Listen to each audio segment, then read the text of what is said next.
నేను మళ్ళీ చెప్తున్నా, అన్కండిషనల్ సపోర్ట్ చేశాం, రాష్ట్ర ప్రయోజనాల కోసం చేశాం. గత 9 నెలలు పూర్తి చేయలేదు సార్. మీరేమన్నారు అధ్యక్ష? ఒక్క నిమిషం, మీ నాయకులు ఏమన్నారు అధ్యక్ష? పులివెందుల ఎమ్మెల్యే ఏమన్నారు? గతంలో మెడలో ఉంచి ప్రత్యేక హోదా తెస్తాన్నారు. ఏమైంది? మెడలో ఉంచి ప్రత్యేక హోదా తెస్తానని ఆనాడు చెప్పారో చెప్పలేదా? చెప్పారో చెప్పలేదా? అన్ని బిల్స్ మీరు 5 సంవత్సరాలు సపోర్ట్ చేశారు.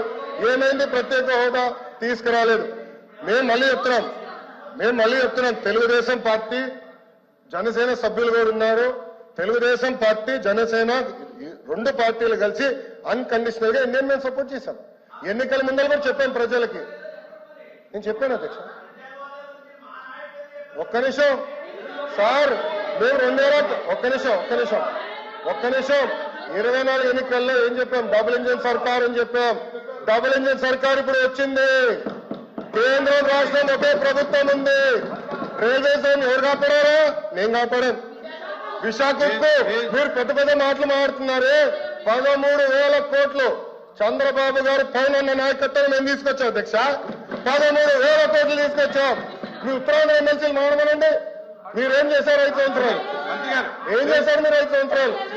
అడుగుతున్నా. అమరావతి నిధులు ఎవరు తీసుకొచ్చారు? మేము తీసుకొచ్చాం. పోలవరం గాలి వదిలేశారు మీరు.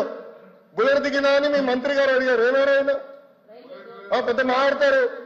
పోలవరం నిధులు తీసుకొచ్చారు. ఆర్ఎన్ఆర్ ప్యాకేజ్ కి మొన్న 1000 కోట్లు రిలీజ్ చేశాం. నో అధ్యక్ష, ఐఎమ్ ప్రొటెస్టింగ్. మేడం గారు has to withdraw that statement. ఇది కరెక్ట్ కాదు అధ్యక్ష. I'm sorry. ఓకే, సభ్యులు ఉన్నారని చెప్పొచ్చు, ఐఎమ్ నో ప్రాబ్లం. కానీ ఏదో మేము వాళ్ళని థ్రెటన్ చేస్తున్నట్టు ఏదో మా పైన ఆధారపడే పదం వాడతాం కరెక్ట్ కాదు అధ్యక్ష. మేము ఏనాడో అనలేదు.